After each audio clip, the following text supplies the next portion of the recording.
Good. Thank you. Thanks. Okay, Bismillahir Rahmanir Rahim. Innal hamdulillah wa salatu wa salamu ala ashrafil anbiya'i wal mursaleen nabiyyina Muhammad wa ala alihi wa sahbihi ajma'in. Amma ba'd. So, yes, salamu alaikum wa rahmatullah, everybody. We are going to be embarking on a very interesting journey right from ancient history up to something which is probably pretty close to our present day, but not quite, because this is the first of two episodes, inshallah. And the second episode is where we'll get into probably something very much like the nitty-gritty of what's going on in our world today, but from the backdrop that we're going to build up today, inshallah.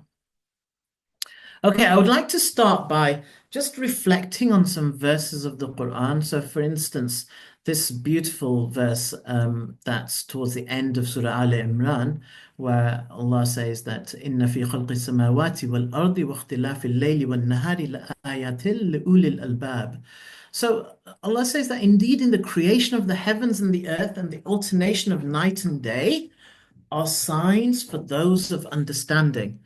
And the point here is that Allah wants, and you see this time and again in the Quran, that uh, when it talks about uh, for you to do tafakkur, to reflect, to be of ulul albab, people of understanding, that He wants us as believers to be people who've got a deep sense of what's going on in the world, how things came about, right? And what's going on, like behind the scenes, etc.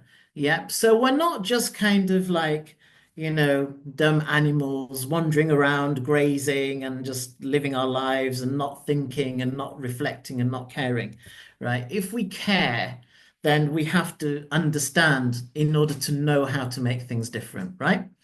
So that verse is talking about, yes, look around you, look at the heavens, look at the phenomena of the alternation of night and day.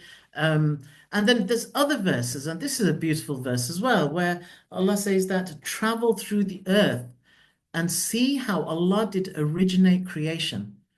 So again, this idea of look around, not just where you are now, but look to the left, to the right, over far into the distance, and try and figure out how this all came about. Yeah. Um, and then this is a beautiful verse that have they not traveled throughout the land to see what was the end of those destroyed before them? So here we get right into the nitty-gritty, where before it was talking about the creation of the heavens and the earth, and then perhaps, when Allah did originate creation, we could be talking about human beings and the rest of life and things. And now we're talking about empires, right? Civilizations, where Allah says, go, look, investigate, figure out what's going on, what happened. And this is a comparison that Allah makes, right? That He says that they were far superior in might and they cultivated the land and developed it more than these Meccans ever have. I mean, Mecca is obviously a bit of a desert, so it's not surprising that the Quraysh really didn't do very much. It's not in terms of its landscape, it's not very impressive at all. But yeah, when you look around, there were some, civilizations that had phenomenal resources at their disposal, and they created amazing structures. And Allah says, go, figure it out. Look at them. What happened? How did they come to an end? What are the lessons to be learned? That's what we're asked to do, right? So even if some of this seems like, oh, what's the relevance of this? Well, maybe all we're doing is we're just following our instructions and the advice that Allah gives to just learn. Just learn, know, understand, and at some point you will start seeing the connections, inshallah. Okay, so let's start. Now, what we're going to do then is first of all we're going to go all the way back into ancient, not even history, but prehistory, Okay, and I think that's just a really important backdrop in understanding how empires came about. We will at some point be talking about wars, because when you have an empire, empires are created through wars at the end of the day, unfortunately, as a general rule. Um, Actually, maybe not always, but generally. Um, and then we'll do a little analysis on how empires rise and fall. Really important. Okay. The question of can there be good empires? That's a really good question. Um, and then let's find out what the Quran actually says about things like finance, the economy, war, power. And then we'll start looking towards the end at the role of elites and corporations in empire. And that will really give us the sort of skill set, you might say, to begin to understand our current world as well. And, we might make some connections with the world as it is today, but that will definitely occur a lot more in the next session, inshallah. Let's see how we get on with time. Okay, so prehistory. And that, as you know, is Stonehenge. I'm not going to ask people what they think that is. It's obvious, right? So, a couple of verses. Remember the first verse, which is almost like a bit of tragedy, where Adam and Hawa alayhim salam were, cast out from the Garden of Eden, and Allah said, "Descend, being to one another enemies, and for you on the earth is a place of settlement and enjoyment for a time." It's a little window that you're there, and you might find little bits of relief and enjoyment, but you're just there for a short time, right? So it was actually, it's kind of really sad because it's like, they had everything, and now suddenly they're cast out into this wilderness where now they've got to scratch around for survival, right? Now, this other verse is also really, really interesting. And this is in Surah Insan, or it's also called Surah Dahr as well. And it's the first verse of that surah where Allah says, هل أتى على الإنسان حين من الدهر لم يكن شيئا مذكورا. That has it not have not eons passed over humankind when they were not anything worth mentioning. I mean, what that means, obviously, you can say, well, what does madhkura mean? What does mentioned mean? But in the sense that there's anything left of them, there's any kind of history where you can remember, recollect what they did. It's like it's just the slate is clear. There's nothing there at all, right? But they were there for eons, hinum min ad-dahr, right? And the Quran said this 1400 years ago, and you could say, well, if it was a man-made book, how would they even have known that that's the case? And just out of interest, in the chat, anyone that hasn't been to one of these talks by me before on this subject, anybody else, would you know roughly how long humans? I mean, like the children of Adam, because I mean, obviously, there's other kinds of humans like Neanderthal, Denisovan man, maybe Cro-Magnon was not actually Banu Adam, right? So there's other types, but Banu Adam, how long do you think that they've been around on the earth? Minimum. I mean, we don't really know, of course, but the bare minimum based on, fossil evidence. 20,000 years. Okay, we've got 20,000 years. Anyone want to add anything to that? That's a long time. Any other guesses? 12,000. Okay. Any more? Keep them coming. 400,000. Right. Okay.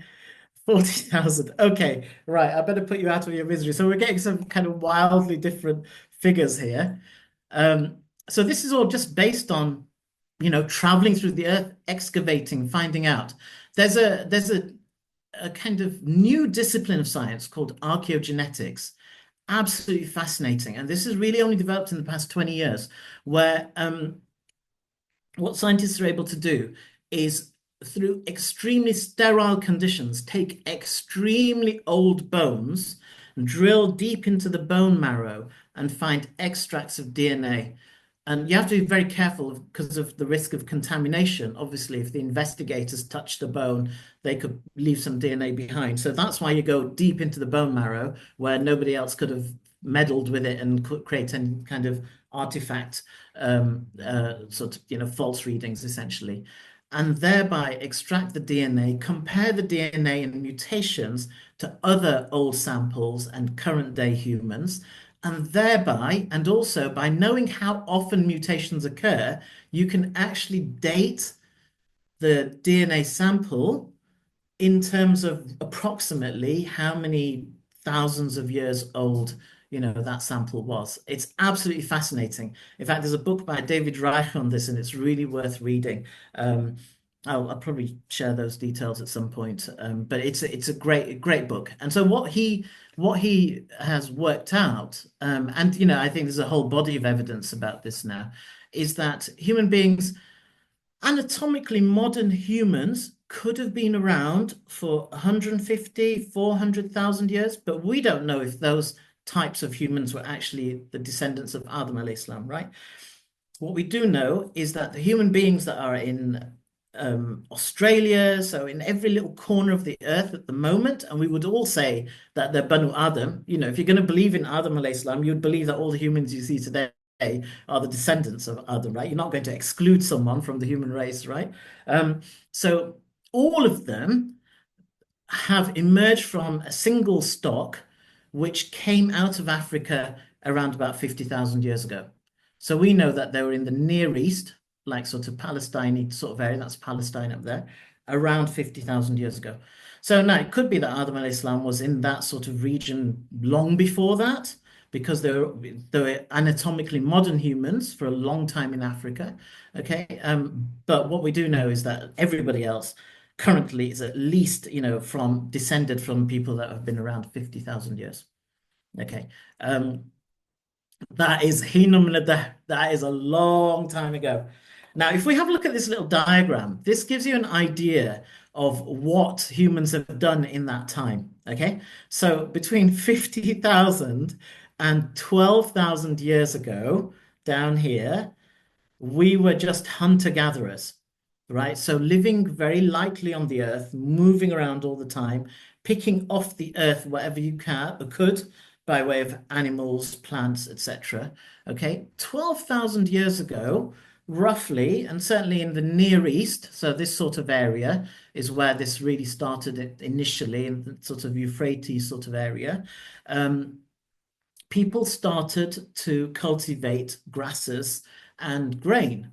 And then soon afterwards, they were cultivating animals, and not cultivating, but keeping animals, and thinking, okay, we hunt this animal, why can't we just keep it instead? And they figured out ways of taming the animals and turning them into livestock, essentially, right? What that did is it meant that you could get a lot more food at your fingertips almost, right? Rather than being completely at the mercy of the elements, not knowing when your next dinner is going to turn up, right?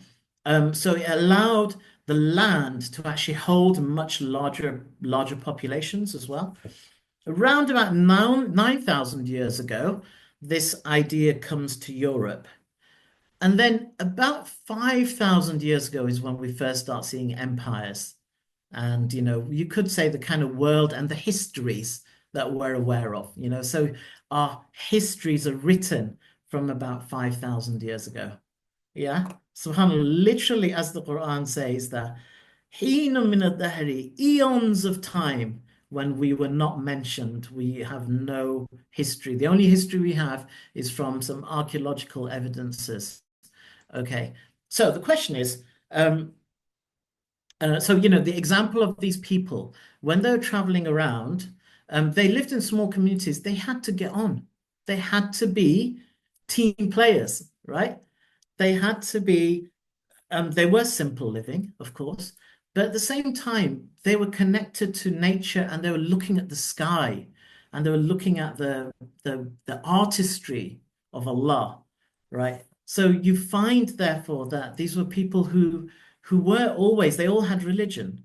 Um, and so they had these qualities that actually the Quran talks about. Oh, that's supposed to be Q, isn't it? So the Quran talks about, and the, ibadur Rahman, alladhina yamshuna ala al-ardi hawnan, that they walk on the earth lightly or humbly. And that's how these people were, right? So these are qualities of ibadur Rahman. And this verse that we've already talked about, that when you see all the manifestations of God's artistry, it creates that awe. It creates that connection with or wonder at who's created this. So there's a brilliant article by Sheikh Omar Abdullah, well worth reading. I really recommend his writings. And he did a study into the names of God that lots of micro religions, those religions of very small numbers of people, the sort of nomadic people, have. And many of them have names for Allah or names for God that are basically names for the one God, the ultimate creator. Yeah. And so, for instance, here we've got the names that many of the Native American tribes have for God. Our creator, you to whom we pray, pure spirit, you to whom we belong. There's many, many names. People have used through history all kinds of names for God. And many of these people were prophets. They were closer to God than we could ever be. And they were using different names to the ones that we use nowadays, like Allah, of course, right? So just be ready for accepting that people would have had different ways of addressing the creator. Okay, but they all seem, not all, I don't know about all, but a lot of them seem to have this. SubhanAllah. So these are, some of the characteristics of these people, um, of our ancestors. The other question is like, okay, you always, we're always used to saying, oh, these people are primitives or savages. Well, let's use this, let's leave the savage, okay, but primitive. So actually, they were just as intelligent as we are today. They're the same people. They're descendants of Adam alayhi salam, descendant of a prophet. They had prophets amongst them at regular intervals. So just look at the skill with which, now these are cave paintings from 30,000 years ago. Is it? Oh, 30,000 BC, so it's 32,000 years. So this is right in the middle, this sort of time, right in the middle of that hunter-gatherer period of ours, right? And just look at the detail with which they're drawing. Well, this is actually a cave lion, and cave lions became extinct in the south of France about 13,000 years ago. So it just shows you how long ago it was. But that is probably better than most of us could draw today, is it not? And the interesting thing is that if you look at this, it's almost like you've got the same head in different places. And it's thought that what they're actually doing is creating an animation, because when the fire flickers in the cave, it will, shards of light will hit different heads. And so it will give the illusion of movement as you look at the wall. Just really intelligent, really clever, isn't it? Abraham Maslow, you probably all heard of him. He went to study when he was just finishing his degree, psychology degree, a long time ago. It's almost like 100 years ago. He went to study some Native Americans called the Blackfoot Indians in the west of North America. And these people were obviously they'd been in touch with sort of the Western world, but they still carried many of the traditions that they would have carried for a long time before, as they were living as hunter-gatherers. Okay, I mean, obviously we can't necessarily know that this is exactly how all hunter-gatherers behaved, but you can make a guess that they carried some of those characteristics. And the observations were, as someone says, that when he spent time with them, the impression that he had of these people shook him to his knees, because he found that amongst these people there were none of the kind of ugly traits that we find in complex societies, if you want to put it that way, whether it's crime, violence, jealousy, greed. In fact, it's the people who are generous that were seen as the most kind of noble in that structure. So it just makes you realize that the characteristics of our ancestors for many, many, many, many tens of thousands of years were probably very decent. They were, we were good people originally for a long time. Okay. And interestingly enough, even after the agricultural revolution, for the first perhaps 10,000 years or so, um, people were still living peacefully because they're able to, they've got a patch of land that they're now farming. They're going to stay close to it. So they could actually now what part of what happens with the agricultural revolution is that you have a lot more food. So that means that you don't need to spend so much time hunting, which means you can spend time doing other things like building solid houses, permanent places, right? Um, so this is a habitation from um, 10,000 years ago. 10,000, that's all the way back there. We've actually stretched this time out now. So the hunter-gatherers are going off far away onto the, off the screen here, right? So that's 20,000 years. 10,000 years ago, that's a long time ago. They found this settlement in southeastern Turkey called Çatalhöyük. And in it, what you find is lots and lots of little rooms huddled together, and they're all very similar. So it's not like, oh, you've got the rich person's house and the poor person's house. Everyone seemed to have the same kind of room right the way through. And when you look inside and they do a reconstruction, well, it looks pretty nice actually. It's quite impressive. So that kind of hierarchy wasn't there that you might expect in the agricultural revolution. This is obviously Stonehenge. Even in Britain, obviously, this is a few years later that agriculture came to Britain. It had to cross the Channel for starters, but they were actually the same people that brought agriculture who lived in the Near East. So people from Turkey, modern day Turkey, Anatolia, traveled across South Europe and into Britain. So the original Britons actually looked like the very Middle Easterners that today's Britons are trying to send back across the channel, right? But that's actually what they looked like. So they had dark hair, they had like olive skin, dark eyes. That's that's who they were. And these people also lived very peacefully and created some very impressive structures in this was basically the Stone Age at the time. They were using tools. They had to use tools, obviously, for this. And even though they were stone tools, they're still very sophisticated, and you could do a lot of stuff with them. Okay, so that's then.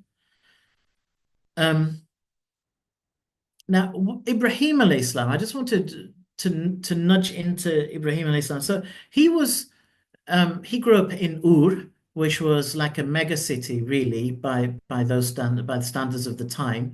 But then he left and he took on one of the simple nomadic lives that our ancestors had lived all those, millennia before. But he was a pastoralist, right? So he had pastoralist means that he has a flock of livestock that he keeps and he travels with them. Remember when the angels came to see him and he sacrificed the lamb for them? So obviously he kept livestock as he was traveling around. So Ibrahim alayhi salam, is obviously celebrated in the Quran. We are told that our religion is actually emulating his way, right? So, yeah, millata abikum Ibrahim. It's the way of your father Ibrahim. And Ibrahim alayhi salam was very simple. He'd actually moved away from the city to live the simple life. Yeah. So it just shows that, that kind of simple, the religion is simple, and the life of our ancient ancestors is very close to what Islam is wanting us to behave like, right? It's just that when you get into cities, things complicate, and we have to keep drawing ourselves back to our original nature, our original character, which is what we call fitrah, of course, right?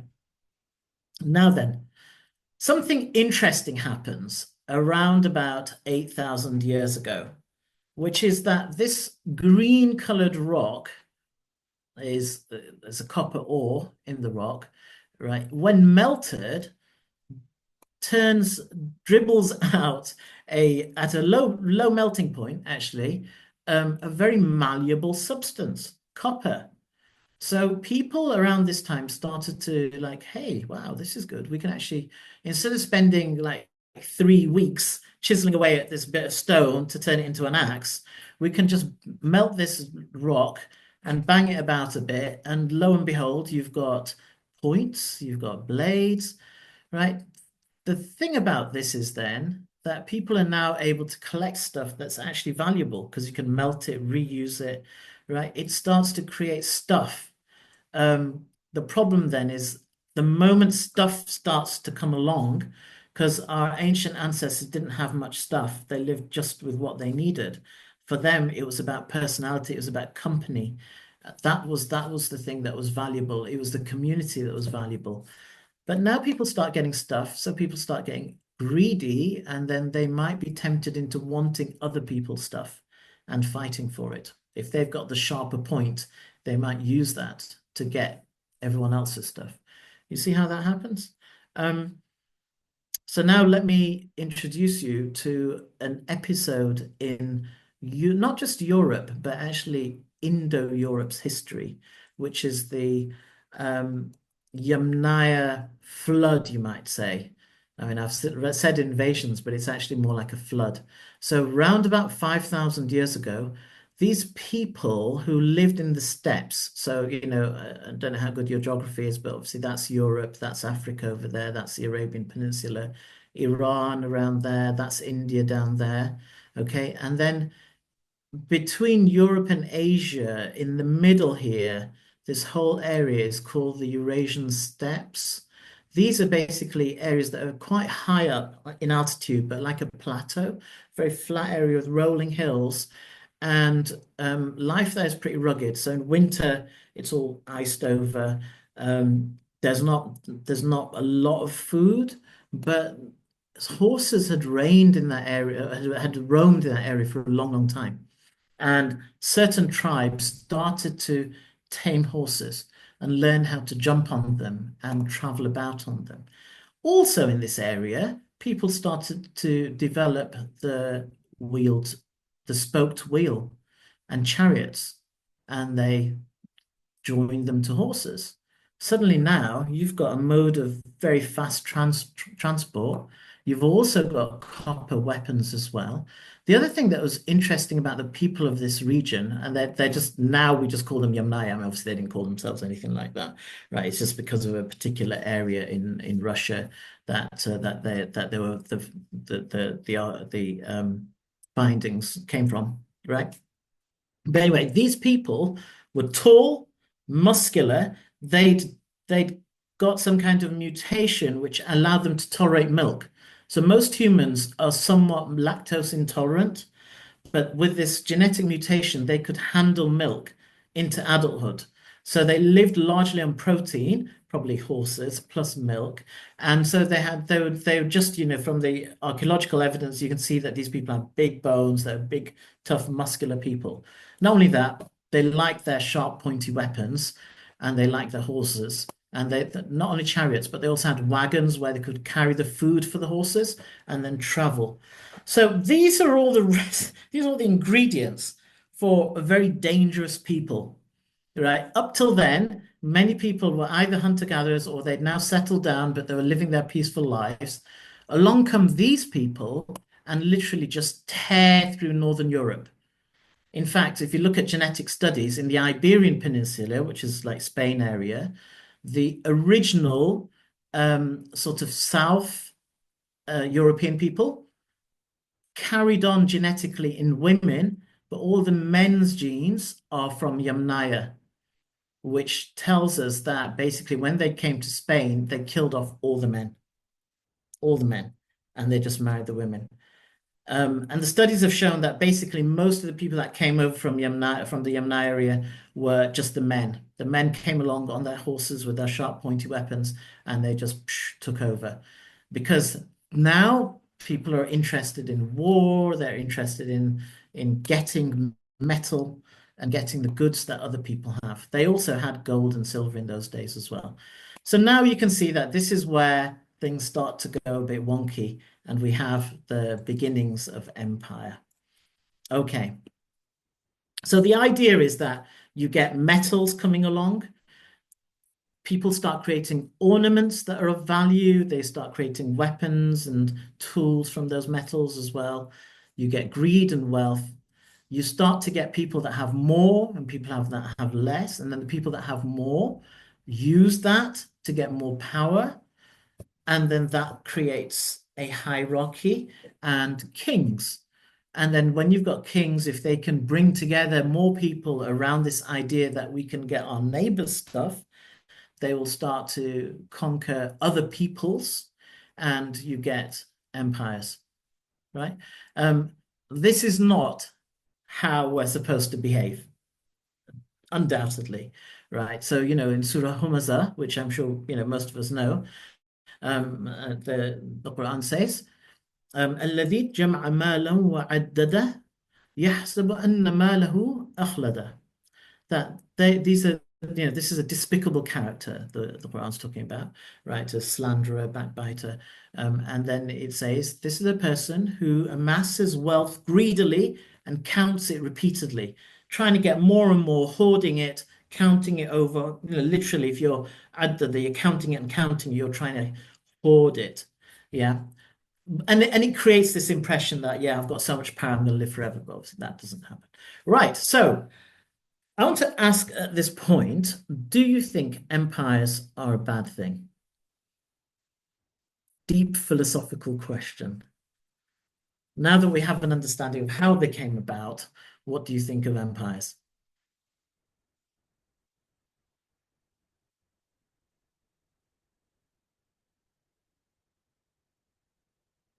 So you can speak, put your hands up, or you can also just enter in the chat as well. Um, yeah, Yeah. I'm not sure. This doesn't sound particularly good. But at the same time, without empires, we wouldn't have a lot of knowledge and things we have right now. So I'm not sure. Hmm. So, someone said that, I mean, thank you. That's right. I mean, it does leave you sort of a little bit confused, doesn't it? Someone said not bad with the right leadership. It's a good point. Um, Someone else said in a utopia it would be bad. If every human would behave perfectly, it wouldn't be bad, or it would be bad, right? Empires could be good if human nature didn't take advantage. Yeah, and I guess the problem is that human nature is what triggers empires sometimes. I think empires were essential for development of humans and their knowledge of the world. Interesting. Yeah. Salah, you've got your hand up as well. Would you like to? Oh, I thought I lowered it. Um, Oh, yeah, it's a similar thing. It's like each you can generate knowledge in every topic and allow people to explore those topics because they will be able to get support. For example, they don't need to do farming because someone else is, able to focus their time and knowledge into that, and they can go look at stars and yeah. whatever else successful empires did. So, absolutely. I mean, but remember that can occur just with the agricultural revolution. You can have small peaceful communities where you've got some people specializing, and that's what happened. Historically, that's literally what happened. That people became, to make metal work, you've got to know your stuff, right? And other people will be out farming, and some people will be out doing the metal work.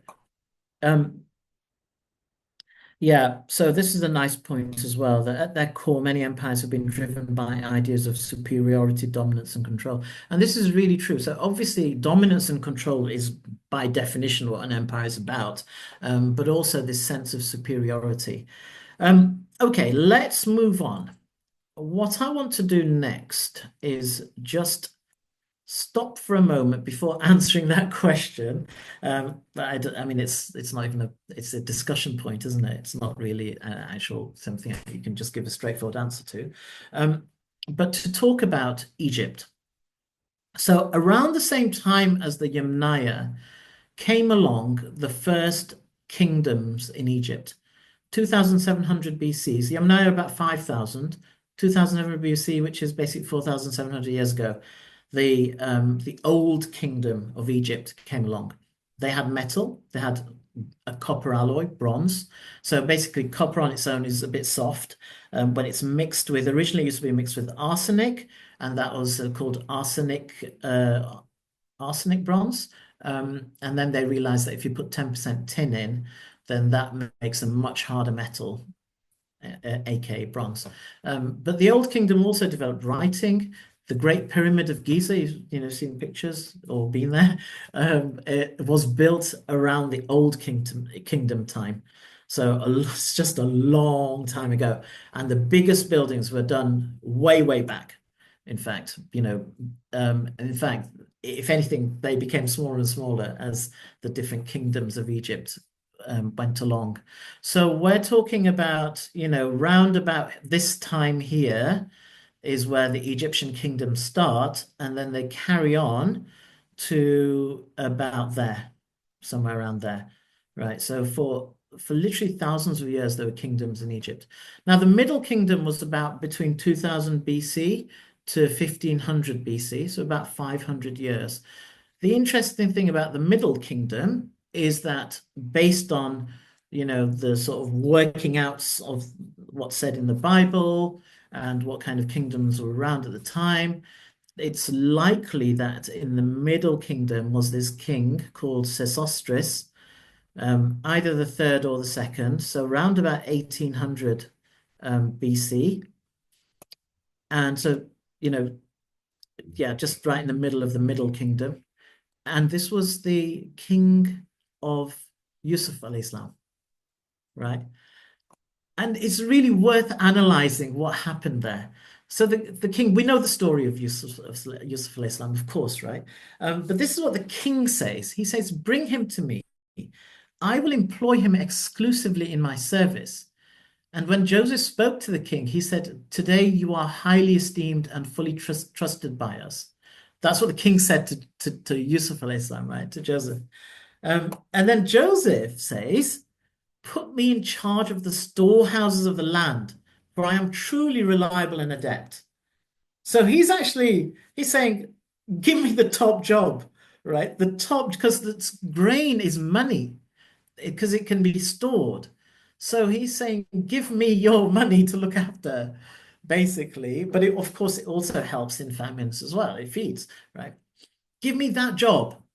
And the king gave a foreigner and Yusuf al-Islam, whenever he spoke, when you see in the Quran, he doesn't mince his words.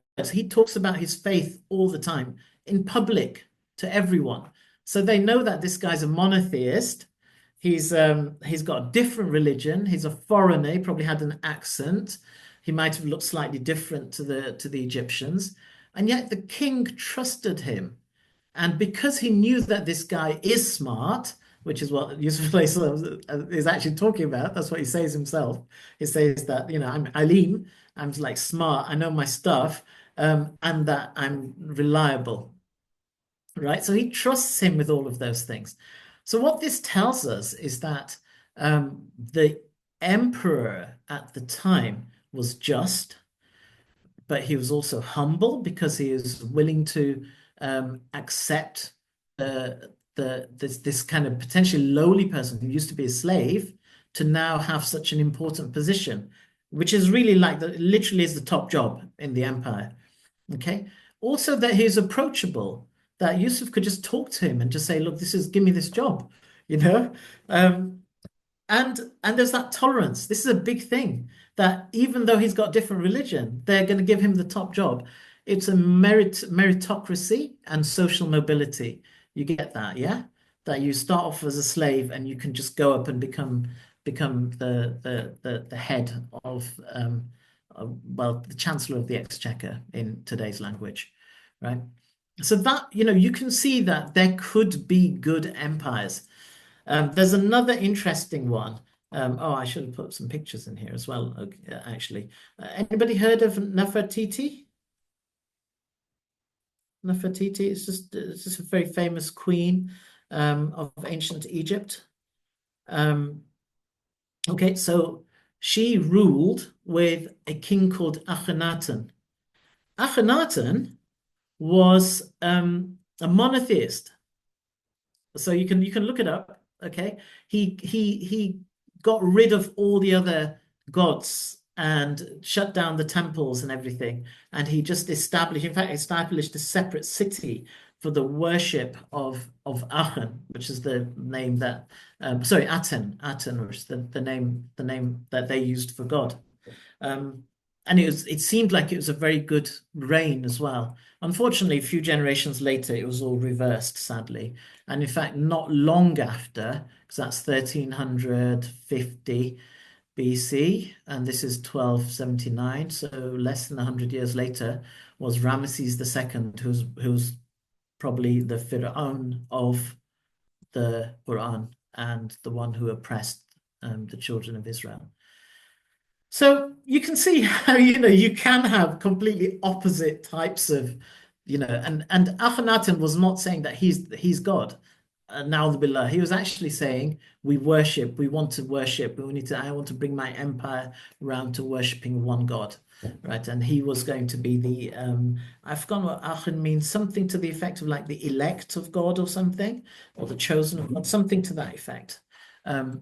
So, he's basically saying, I mean, maybe there was a prophet at the time that influenced him, or maybe he was a prophet. Allahu alam. And then, of course, Sulaiman alayhi salam, who's like the archetypal king, isn't he? Right? And he had a vast kingdom, which in a way you could say those kingdoms are a bit like empires because they took on lots and lots of little cities and towns, right? So Sulaiman alayhi salam, again, had phenomenal wealth, power. This is a sort of artist's impression of his not his temple, sorry, of his palace, actually, right?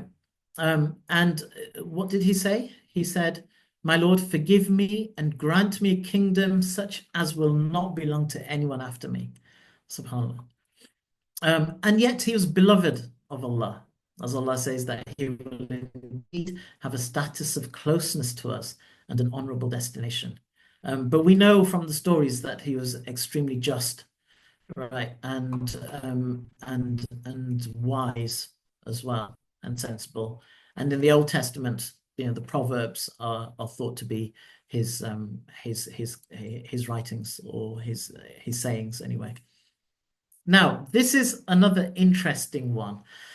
We're coming on a little bit now to about 600 BC.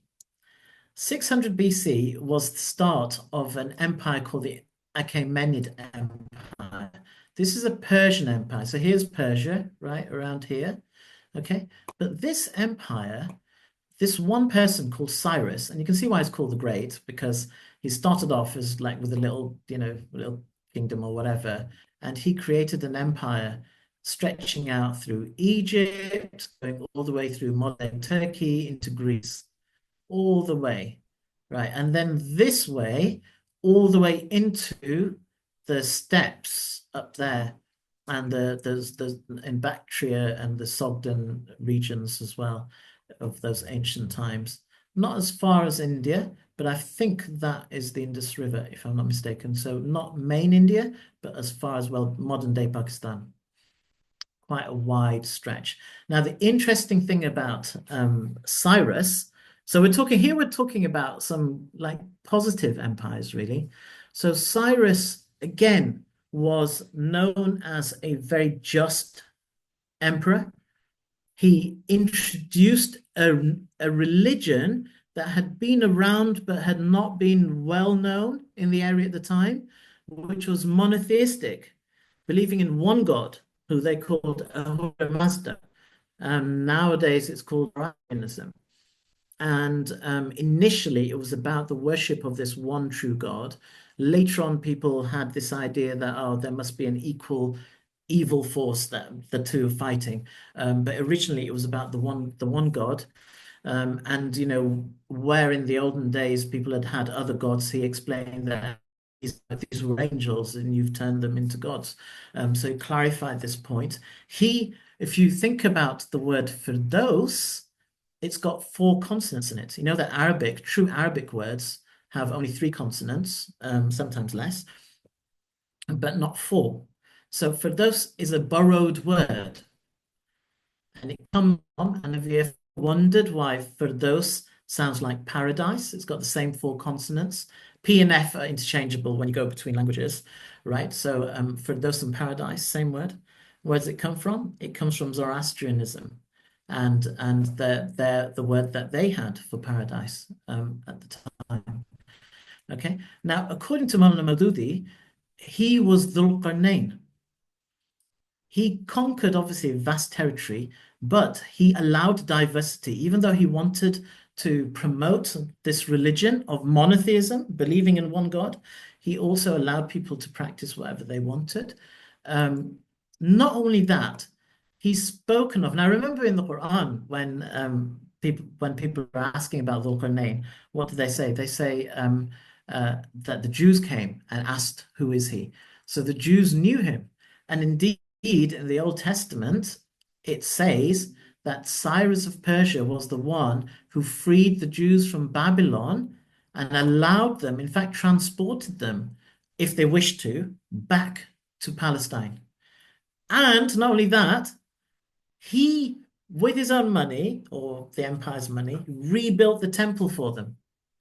And it's there in this quote here, which you're welcome to read. And the Quran, what the Quran says about him, and these are the actual verses in the Quran, but in summary, that this person was very powerful. He believed in one God. He was a just ruler, um, believing in the hereafter. He was the Lord of the East and the West, but he was eager to use his power to help people. Remember, the people who you could barely understand the language of, they struggled to translate it, and they were being oppressed by Gog and Magog. And he said, "Okay, work with me. You bring this, we'll bring that, and together we'll build this wall of metal against Gog and Magog." I mean, that's really something. Um, so there's an interesting thing about the cycle of empires. Ibn Khaldun, who's a great sort of, you could say, philosopher of the Muslim world around about 1400, so quite recent, really, in many ways. And some people say that he was the first um, sociologist, and the first of first economist, all sorts of things. So he has this theory of what happens to empires. That you do have good empires, but then they kind of rise and then they fall.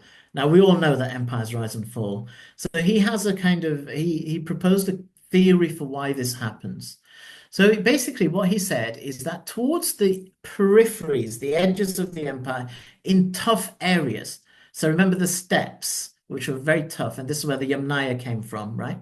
So in fact, those steppes have produced empires after empires. Turks come from the same area. Mongols came from the same area. So it creates tough people. So you get these tough people who attack a failing empire and conquer it. Now, those really tough people are not interested in hoarding wealth and living luxuries. They just like fighting. Okay. So they expand the empire. They spend their life expanding the empire. Their subsequent generations spend time consolidating. But then what happens is that you get, and they try to establish rules, laws, systems. And at that point, because it's more of a meritocracy and there's more emphasis on just making this system work and bringing people in, keeping them happy with the empire, then the taxes are quite low and people prosper, right? Trade develops, etc. What happens after that is that the rich get richer and they start getting interested in arts and luxury and the easy life, and they become extravagant, wasting money either on silly wars that are not necessary, or just on spending it on useless things like big glory projects and white elephants and things like that. Okay, so you get this hierarchy, but at the same time, there's exploitation. And as the elites get richer and they take more from the poor, well, from the other classes, the lower classes, they get poorer. So you start to get this resentment forming and heavier taxation.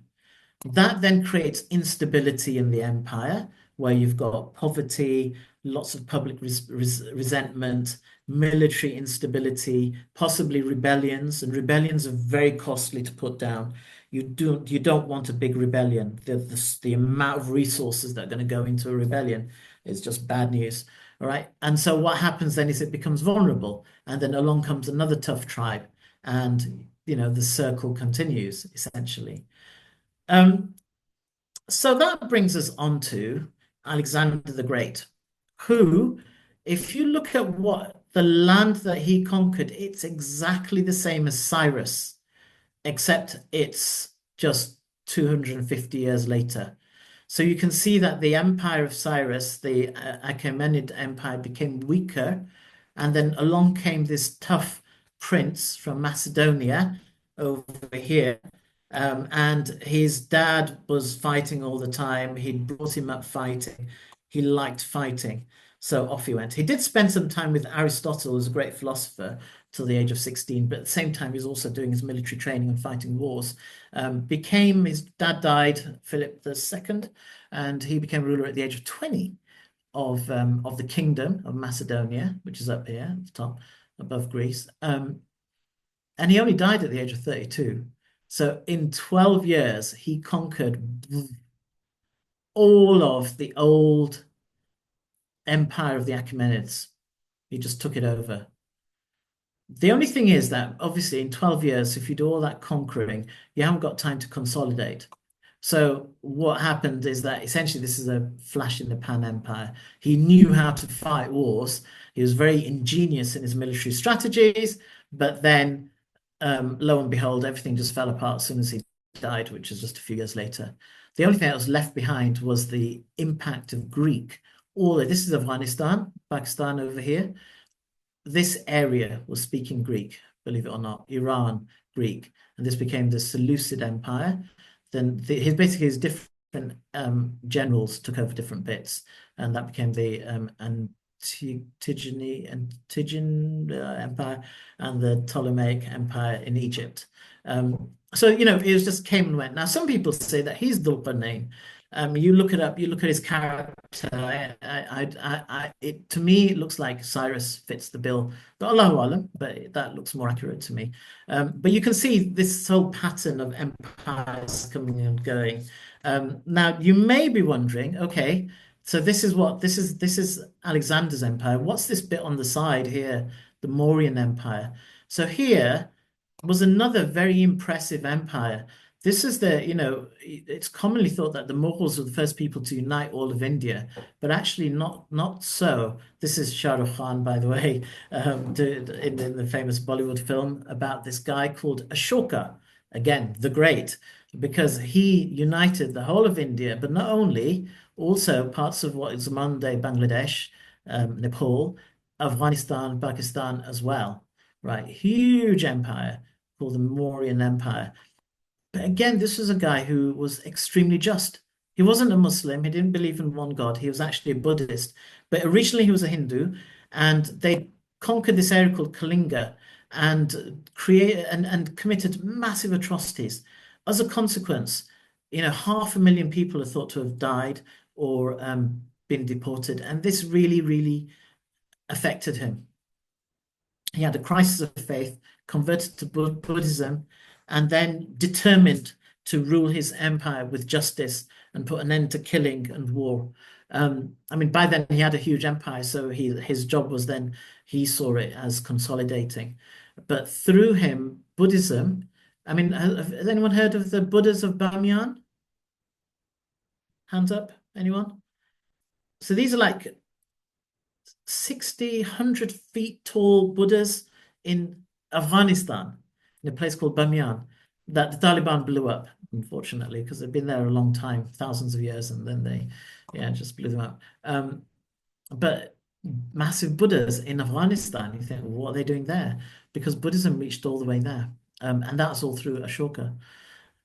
And he basically tried to pass on to people what his values were and to try and kind of advise his population. So what he did is on rocks, he would engrave his edicts, had a bunch of tons of edicts, and he just engraved them in different languages throughout the empire on rocks. So this here is Greek, and the edicts here in Greek were for Afghanistan, believe it or not. I know it's hard to imagine that Afghanistan, they speak Pashto, Farsi, Dari or something. What's this? These are Greek letters, as you can see. But that's, that was the influence of obviously Alexander the Great and the Greek generals that were left behind. They were reading and writing in Greek at the time. But Ashoka put all these edicts there. And the edicts were about not killing. The edicts were about, there's some edicts where he says, I want to know your problems, which is amazing, isn't it? I want to know your problems. Tell me, come to me with your problems. There's another edict that don't boast about your religion and see it as superior to others. So amazing, amazing emperor, even though he wasn't Muslim. You got to take your hat off and recognize that this was a very positive chapter. Now, to summarize, the way that empires hold themselves together is, from what you can see already, there are carrots, and primarily an empire will try to use carrots to hold themselves together if they're going to be successful. I mean, of course, if they're not going to be successful, then they'll use the stick, and then the days of that empire are going to be numbered. But the carrots are, and you can see this with Ashoka as well, and you can see it certainly with Cyrus too, that there are certain values that they espouse, and they're saying that, look, join this empire. I mean, obviously they're conquered, and then after that, to stay in the empire and feel happy in the empire, they're like, we've got values. These are the values. They're great values. Why don't you share them? Okay, they respected diversity. We can see that from all of these great examples of emperors. I'm not necessarily saying Alexander, because he was just like, he was a kid, really, and then he died. But the others, right? They promised justice and they tried to uphold it. But then they had a competent administration to maintain the justice. It's all very well having the words, isn't it? But is there actually going to be justice? So you need an administration.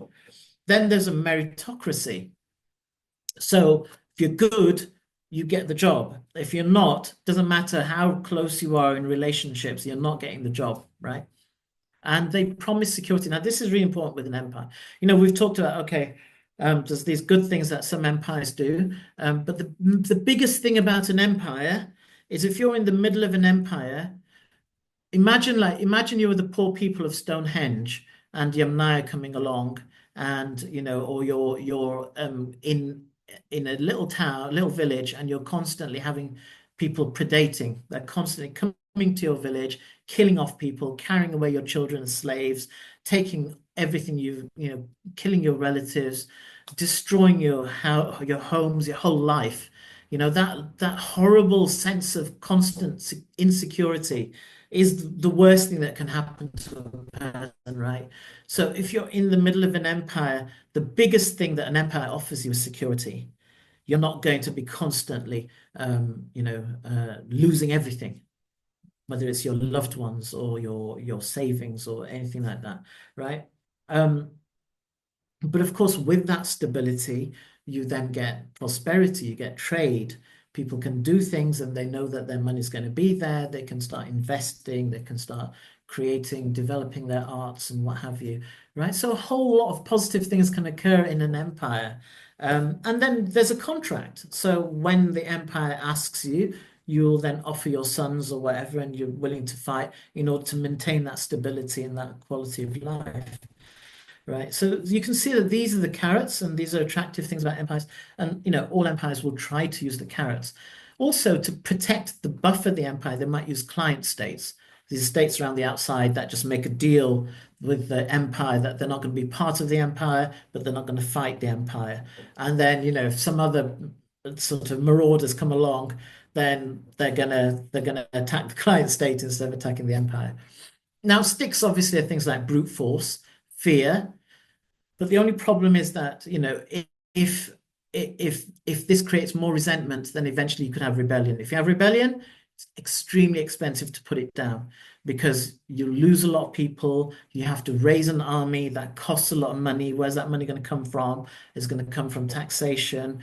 All those people that were working to build the economy are now suddenly busy fighting in the battles. There's lots of death, and the empire's then left with debt. It's catastrophic, right? Wars are bad news. Yeah, I think our leaders should hear that. Wars are really bad news for empire. But anyway, here you get an idea of the kind of, you know, hopefully the pros and the cons, and also, you know, how empires glue together. Um, now, I'm just going to pause really there. And what, where are we at? Just have a look at, oh, the Roman Empire. So, can I ask you all a question? Would you like me to carry on for maybe about another 10 minutes, or would you like to have a break and we carry on, or do we do the rest another time? Because there is going to be another session anyway, inshallah. So, do you want to just put it in the chat and we'll get an idea of what the feelings are right now? I'm happy to keep talking for a bit. I'm happy to pause for maybe 5 minutes if you want to do that. That's also cool. They've got a couple of people asking to carry on. Oh, there's some, yeah, okay. So it looks like we've got a few people to carry on. Okay, I'll tell you what, this is where it gets really interesting. I hope that, inshallah, you know, what you've got so far is the backdrop to understand that, oh, wow, there can be some really amazing empires, really amazing empires. It's strange, you know, you don't have to be greedy as an emperor. You don't have to be cruel. You don't have to be brutal. Yeah. And we have the examples time and again in the Quran, but in history, and they correlate. It's not like the Quran's just making up mythologies of people. They're actually real people. Yeah. They correlate. And subhanAllah, all this does is just reinforce our iman, I think, because everything the Quran says, it's there in history. It's you can actually match the two things up. It's amazing. So anyway, we so we've now got this idea of how empires come about, but also how they can go down and the problems that can create the downfall of empires, right? Egypt, you saw, was, you know, it had empires for thousands of years. They weren't the same empires. Okay, just because there's a geography and there's kings there doesn't mean it's the same kingdoms, right? They were coming and going, and there was attacks. So you know that cycle that Ibn Khaldun talks about, that cycle was occurring within Egypt through that period of time. And so the same thing happens with Rome. So even though, like we've seen this territory, you've seen this territory, haven't you? Which is the territory of the Achaemenid Empire, but also the territory of Alexander the Great. He just basically took it over, the whole area, right? That's Egypt, going through Palestine, Syria, across to Turkey, Greece, and then when you go west, we're going to Iran, into Central Asia, going down towards India, that territory, right? So the same territory is still there, but it can have different names and it can be ruled by different people. Now, a large part of this was ruled by the Romans, but they weren't necessarily the same Romans and the same administration. The actual Roman Empire, and this is what we'll talk about. Obviously, this is the Colosseum in Rome, as you know. So we're going to talk about the Roman Empire now. The Roman Empire, and I'm, so you've all studied the Roman Empire in school. They built straight roads and they had legions and all that sort of stuff. I'm not going to talk about that. And obviously, I can't talk about the entire Roman Empire. But what I do want to do is share with you just some elementary overview of certain parts of the Roman Empire you may not have been familiar with. Okay, so the first thing I want to say is that there were three major empires that were called Roman, right? The first one was actually a republic. It's the Roman Republic. I don't know. Has anyone heard of this? Anyone aware that there's a Roman Republic preceding the Roman Empire? Just hands up or yes. Good, good. Ah, good, good, good. Okay. Yeah. Probably know a lot more about it than I do actually in that case. But yeah, so Rome started off obviously as just Rome itself, and then it started taking over the surrounding areas, etc. And then they established a system for government, which was called the Republic.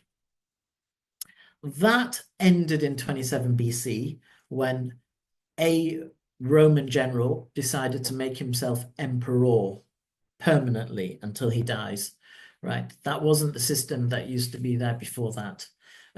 Then when Constantine came along, and this is where, so the Republic was pagan, okay, the empire was largely pagan, but then some of the emperors were Stoic, and many Romans were Stoic. Um, so I don't know. Anybody know what Stoicism is? I'm not going to say too much about it because obviously we don't have a lot of time. Um, but but Stoicism is monotheism.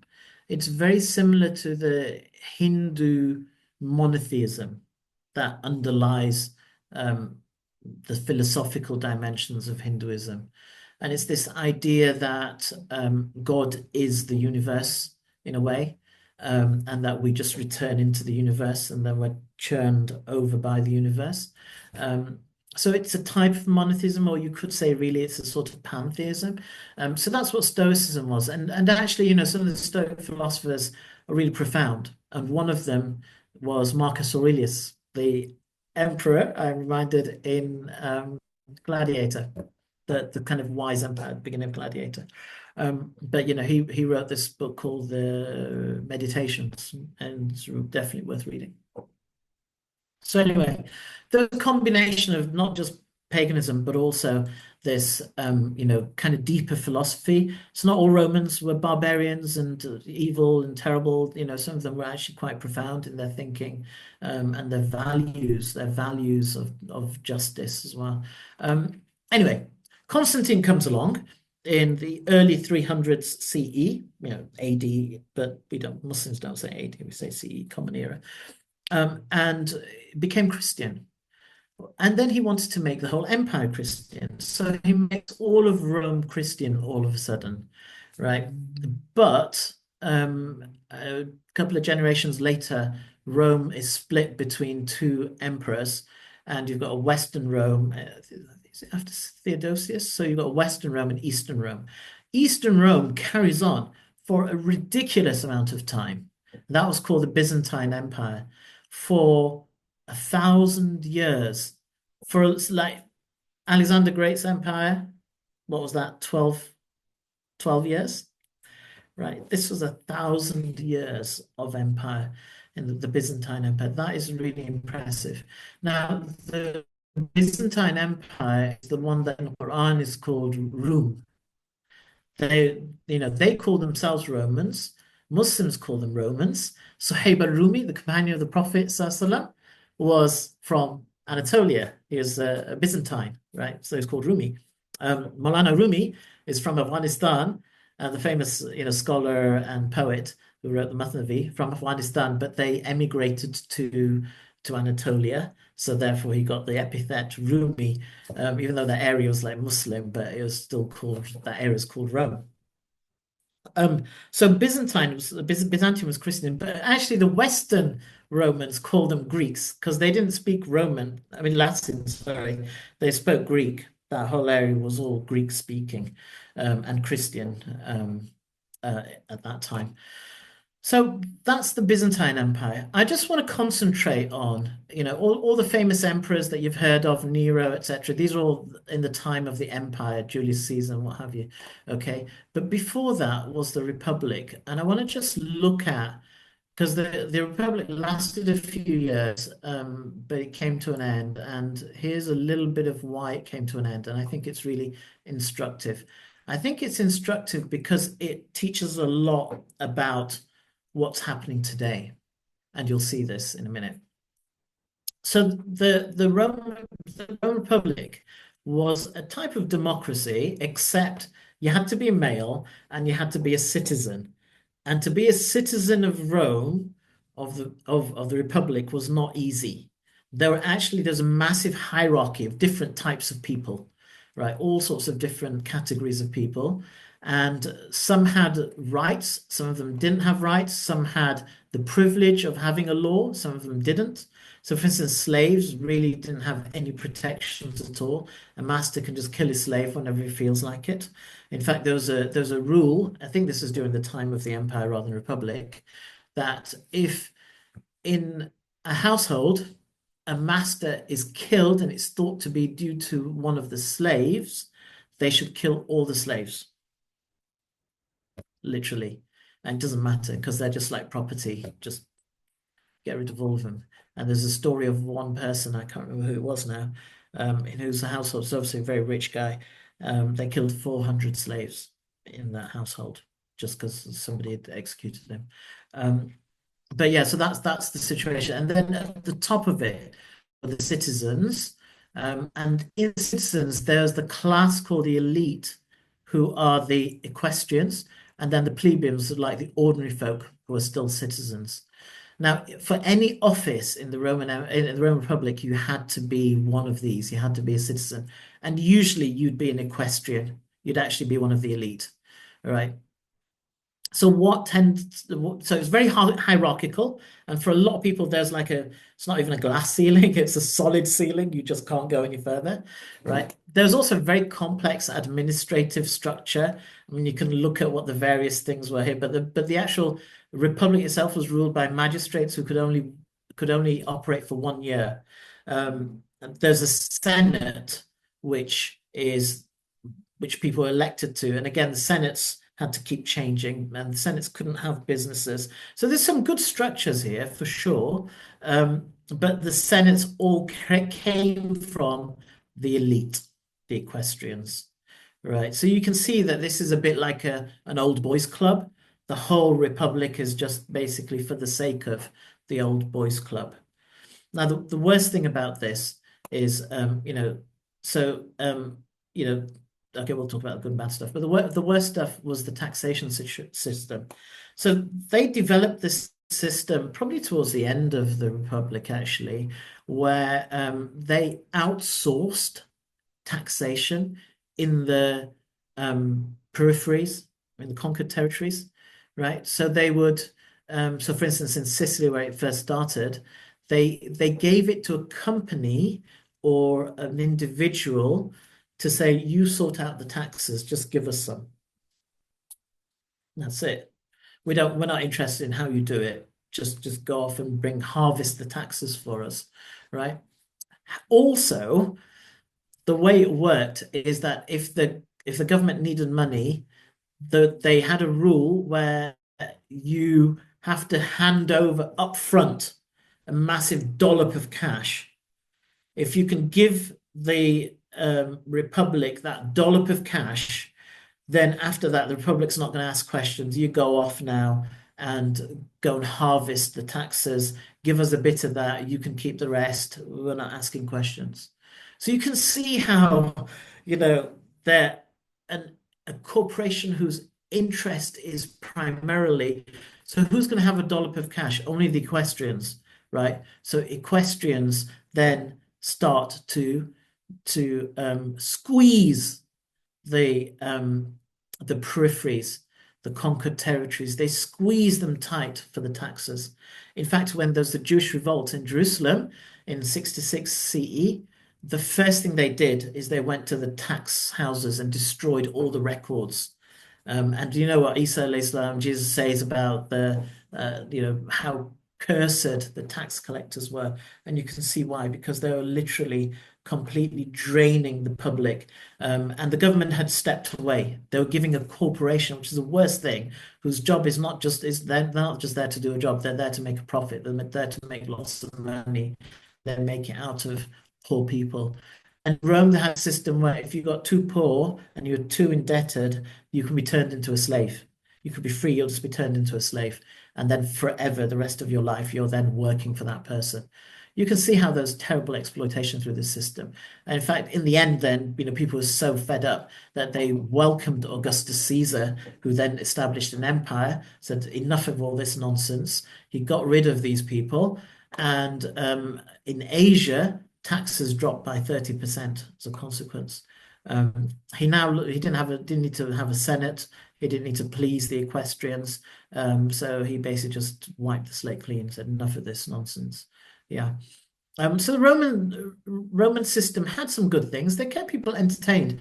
Remember, you've got to have something that people like about it.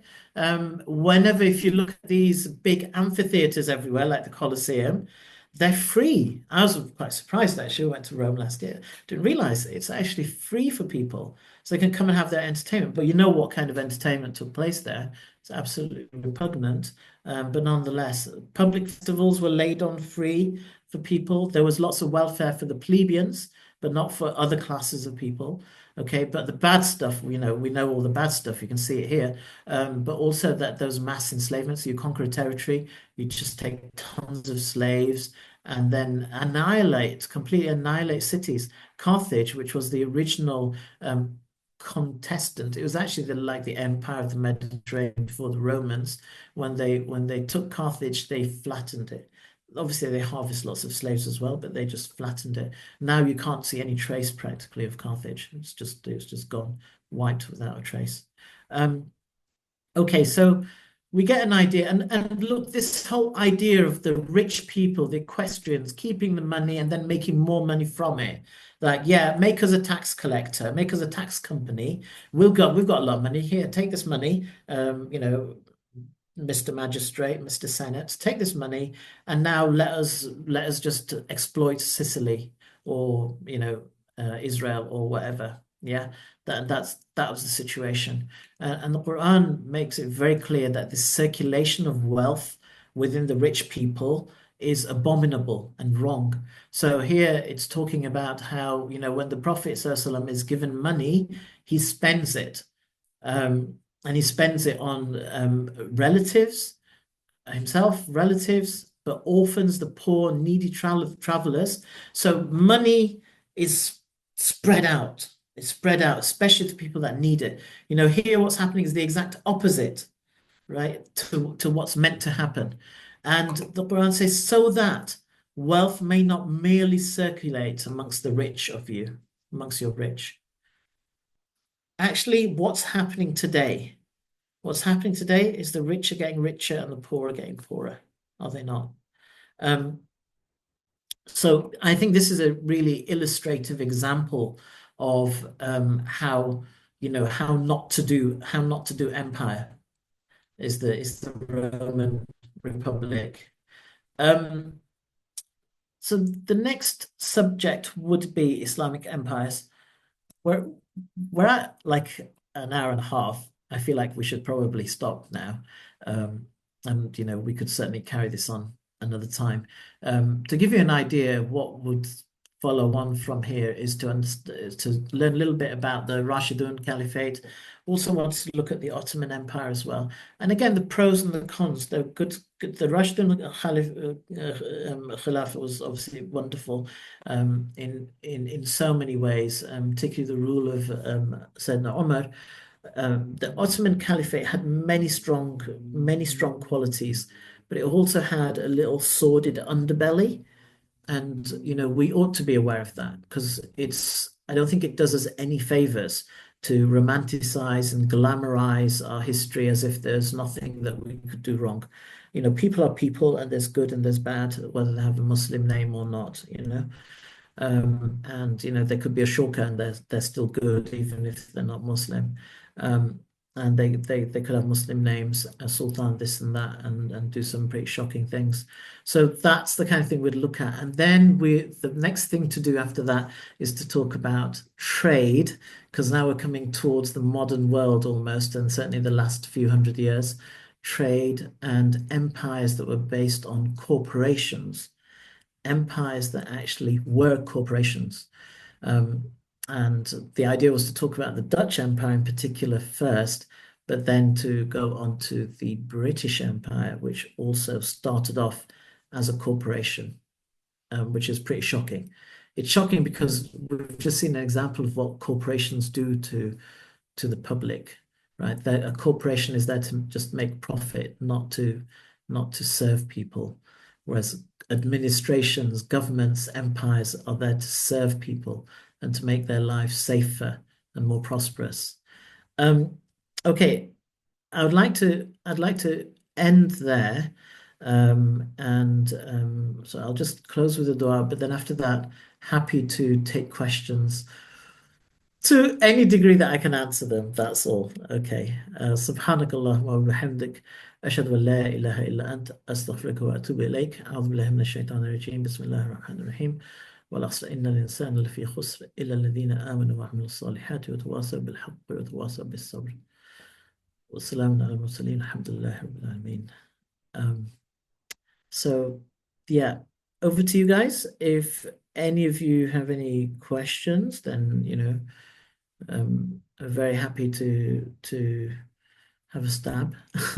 um, and if you want to put them in the chat or something, that's fine as well.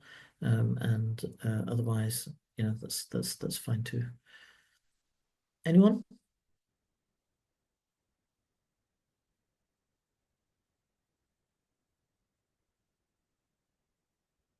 Um,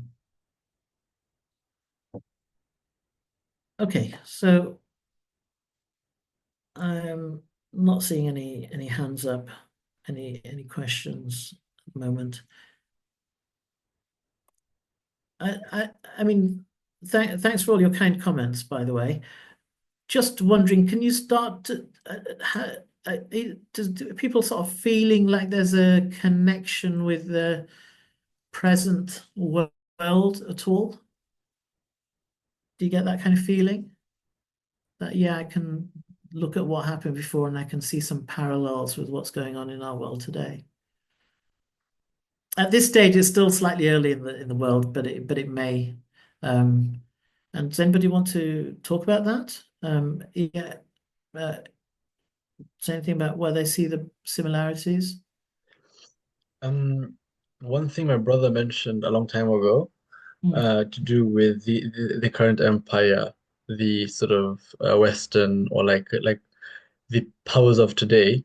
Yeah, Um, he said that there was this quote or something. I can't remember exactly where it's from, but it was something along the lines of when a people idolize or um, um, pedestalize beauty as like the outer form, like the aesthetic looks of people. It's a sign of a civilization going to fall, I think it referenced either the Roman Empire or another one in that region. Um, yeah, and so we have been doing that for a couple of decades now. yeah, The outer form becomes ever more not the outer form, that's a bit of abstract.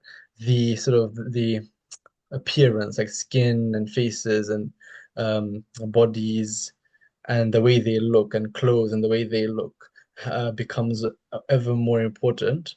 Um, and maybe obviously it's a sign of deeper things, but yeah. So in our civilization, I guess what you could say is we are heading towards a cliff, maybe. Yeah. yeah. I mean, that's an interesting point or an observation, certainly. I mean, to a degree, that's a kind of moral degeneration, you might say, isn't it? Interestingly enough, in Surah Rum, it talks about the Romans seeing the outward of things. Um, it's one of the first verses of Surah Rum. It's worth reading that again and thinking, well, in many ways, this is what Hamza Yusuf says that our current civilization is Roman in many of its characteristics. But yeah, no, that's an interesting observation for sure. I mean, I think, when we look at empires a little bit more in the second episode, um, then we'll start to see a lot more about economics and politics and how that's being subverted currently. And those are big things that affect everyone's lives in very big ways. But yeah, definitely, we we know that there's a lot of moral degeneracy as well. But you know, part of that moral degeneracy, of course, is also the fact that the rich are getting richer and the poor are getting poorer. The exploitation, the looking down on the poor, almost like condemning the poor. In fact, to be honest, that's, you know, that in a way is like probably, you know, one of the biggest aspects of moral degeneration that is now really taking a hold and is just only going to get worse at the moment. I don't want to sound so negative. Um, Allahu Alam. Okay. Shall we wrap up there then? Yeah. Unless there's any other last minute comments or questions. I found the cycle of empires quite interesting of Ibn Khaldun. Yeah. Especially, so maybe it's just my assumption or I'm exaggerating, but I would assume, or my opinion is that if we look at America or so, or maybe the Western countries, I would put them, even though they are not empires, but I would put them between degeneration and instability, maybe somewhere around there. Yeah. And Yeah. maybe China or similar countries in the consolidation phase or so. But I mean, it's just interesting to see like cycles of empires. Yeah, well, exactly, and you know, very good observation. I think that's where I'd like to lead it next time if we could move through a bit faster. I'm sorry, there's just so much content, and I don't know, it's all really interesting, and you know, I think it's just great because it creates that connection with our own heritage and our faith. Um, but yeah, the point is that you know, you could say that America is an empire, and we are part of that empire. And you can see absolutely some of those elements of degeneration and then, you know, forthcoming instability. And yeah, good point. You know, China is sitting there on the edges, ready to fill that gap, should we say? But you know, not just China. There's and now you know, we have a rapidly changing world where from a unipolar to a multipolar, there are a whole bunch of, you know, in fact, you know, they say that Turkey is going to become very strong and influential again in the coming decades too. So yeah, there's all kinds of flux, but you know, things aren't looking good right now for the American, whether you want to call it the empire or not. And us holding on to the coattails are in for a rough ride, it seems. Okay, great. We'll have to end it there and just